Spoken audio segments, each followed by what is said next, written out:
Mitosis एक ऐसा process है जिसमें बॉडी के सोमैटिक सेल्स एक सेल से 2 सेल्स में चेंज होते हैं।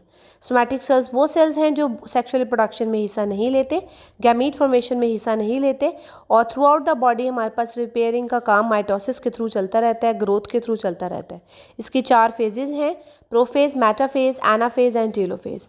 जब तक सेल डिवाइड नहीं हो रहा it remain in interphase stage.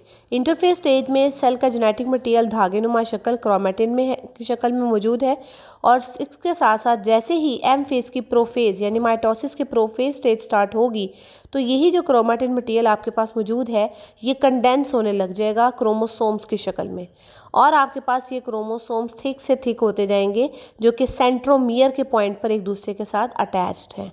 Centre में न्यूक्लियोलस मौजूद है, ये भी गायब हो जाएगा, न्यूक्लियर का बाहर वाला एनवेलप भी गायब हो जाएगा और सारे क्रोमोसोम्स जो है साइटोप्लाज्म में आ जाएंगे। जो सेंट्रोसोम का पेयर यहाँ पर मौजूद था ऑपोजिट पोल्स की तरफ मूव करेगा और थ्रेड ऑफ नेटवर्क उनसे ओरिजिनेट होगा। इस थ्रेड ऑफ नेटवर्क को जो धागोनुमा नेटवर्क है इसको स्पिंडल फाइबर कहते हैं। जैसे ही ये स्पिंडल फाइबर मजीद ग्रो करेंगे तो क्रोमोसोम्स इस स्पिंडल फाइबर के ऊपर अरेंज होने लग जाएंगे।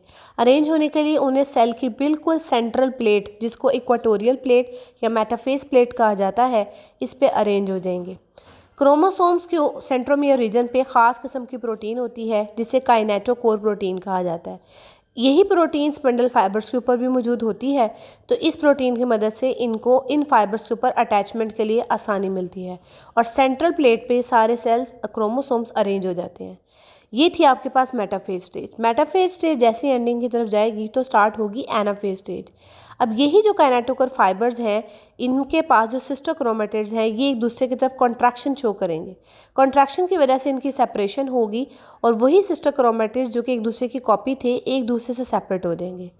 टेलोफेज स्टेज में ये क्रोमेटिड मटेरियल जो आपके पास ऑपोजिट पोल की तरफ मूव कर जाएगा और इन स्पिंडल फाइबर से अलग हो जाएगा। तमाम जेनेटिक मटेरियल वापस अपनी लूज थ्रेड लाइक फॉर्म में आ जाएगा। जो न्यूक्लियोलस और न्यूक्लियर मेम्ब्रेन प्रोफेज में गायब हुई थी वही इनमें दोबारा वापस आ जाएगी और बाहर का साइटोप्लाज्म थोड़ी थोड़ी श्रिंक होने लग जाएगा। साइटोकाइनेसिस में साइटोप्लाज्म अंदर की तरफ श्रिंक होगा और एक क्लीवेज डेवलप करेगा जिसको कहेंगे क्लीवेज फरो। इस क्लीवेज फरो की मदद से एक वॉल सेंटर में डेवलप होगी और आखिरकार एक सेल 2 सेल्स में डिवाइड हो जाएगा। ये साइटोकाइनेसिस बेसिकली आपके पास साइटोप्लाज्म प्लांट्स में क्योंकि सेंट्रियोल्स नहीं तो गोल्जी एपैरेटस से वेसिकल्स आके सेंटर में लाइन अप होंगे और फ्रेगमोप्लास्ट की एक वॉल क्रिएट करेंगे जिससे एक सेल डिवाइड होकर 2 सेल्स में चेंज हो जाएगा।